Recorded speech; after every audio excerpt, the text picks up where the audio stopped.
Jehovah banking loans மற்றும் J square அன்னை அவனியோ வழங்கும் ஆண்டவராகிய இயேசு கிறிஸ்துவனுடைய 749வது தேவ செய்திகளை இந்த சனிக்கிழமை ஓய்வு நாளிலும் இயேசு கிறிஸ்துவின் நாமத்தினாலே. சகரியா புஸ்தகம் 9வது அதிகாரம் 12வது வசனம்.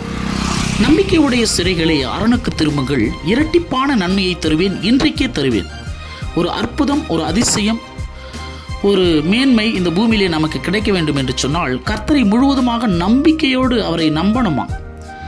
சிலர் இருப்போம், கூடவே இருப்போம், கர்த்தரை பார்த்து கொண்டு இருப்போம், ஆனால் நம்பிக்கை மட்டும் நமக்கு வராது. ஒரு சந்தேகமே நமக்கு இருந்து கொண்டு இருக்கும். அதை கர்த்தர் ஒருபோதும் ஏற்றுக்கொள்கிறவர் அல்ல. இயேசு கிறிஸ்து இந்த பூமியிலே சீஷர்களோடு வாழ்ந்தார். அவர்கள் கண்முன் அநேக அதிசயங்களை செய்தார். ஆனாலும் அவர் ஒன்றை எப்பொழுதுமே சொல்லிக் கொண்டிருந்தார். நான் இந்த பூமியிலே மனுக்குலத்திற்காக, மனிதர்களுக்காக சிலுவையில் மரிக்கப்படுவேன். ஆனால் 3வது நாள் உயிரோடு எழுந்திருந்து உங்களுக்கு காட்சியளித்து பரலோகத்திலிருந்து உங்களோடு கூட வாழ்வேன் என்று சொன்னார். ஆனாலும் சீஷர்கள் அவர் இருக்கும் பொழுது இதெல்லாம் ரொம்ப நம்பிக்கையோடு தான் இருந்தாங்க. ஆனால் இல்லாத நேரத்தில், மரித்த பிறகு அவங்களுக்கு அந்த நம்பிக்கை போயிடுச்சு. அவர் முதல்ல உயிரோடு 3வது நாள் உயிரோடு எழுந்திருந்து முதல்ல சீஷர்களுக்கு தான் தன்னை காண்பித்திருக்கணும். ஆனால் சீஷர்களுக்கு காண்பிக்கல, ஒரு பெண்மணிக்கு காண்பித்தார். 7 பிசாசுகள் துரத்தப்பட்டு தன்னால் அற்புதத்தை பெற்றுக்கொண்ட ஒரு மரியாள் என்ற ஒரு பெண்மணிக்கே தன்னை இந்த பூமியில் உயிரோடு எழுந்திருந்து காண்பித்தார்.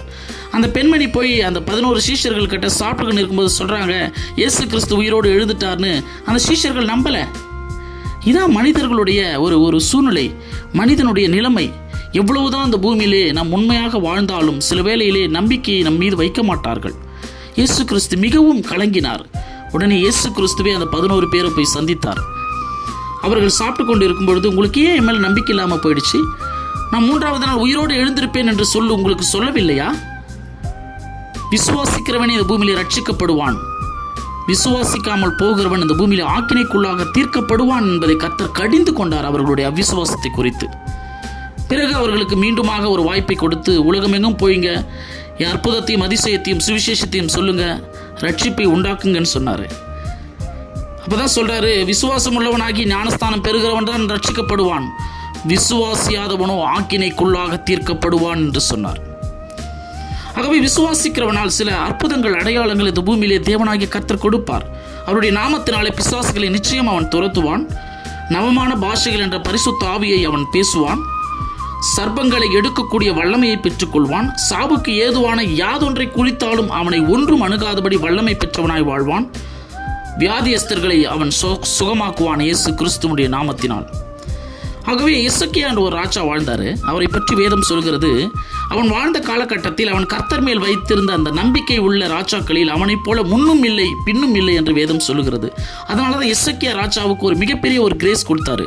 அவனுடைய வாழ்நாட்கள் இந்த பூமியில் முடிஞ்சிடுச்சு. ஆனால் 15 வருஷம் அவன் எக்ஸ்ட்ரா அந்த பூமியிலே வாழ்நாளை கர்த்தராகிய தேவன் அற்புதமாய் கொடுத்தார். அதனால் நம்பிக்கையுடைய சிறைகளே, அரணுக்கு திரும்புங்கள், இரட்டிப்பான நன்மையை தருகிற ஆண்டவராகிய இயேசு கிறிஸ்து அவர் மேல் நம்பிக்கை வைக்கிறவர்களை மட்டுமே ஆசீர்வதிக்கிறார். இயேசு கிறிஸ்துவின் மீது நம்பிக்கை வைப்போம், ஆசீர்வதிக்கப்படுவோம். அடுத்த தேவ செய்திகளோடு நான் உங்கள் மெய்யான இயேசு சபையின்